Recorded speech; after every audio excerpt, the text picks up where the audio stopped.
ocasiones nos encontramos menores con falta de supervisión o, por ejemplo, las familias que recurren mucho a las pantallas, a los videojuegos, al uso del móvil para entretener a los menores.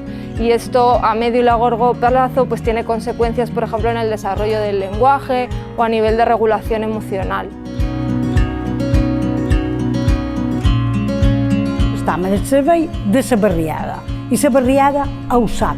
Són 21 anys que som aquí perquè no ha entrat ningú mai per la porta que tenim aquí que nosaltres no l'haguem atesa, l'haguem escoltada i l'haguem intentat donar-li una solució.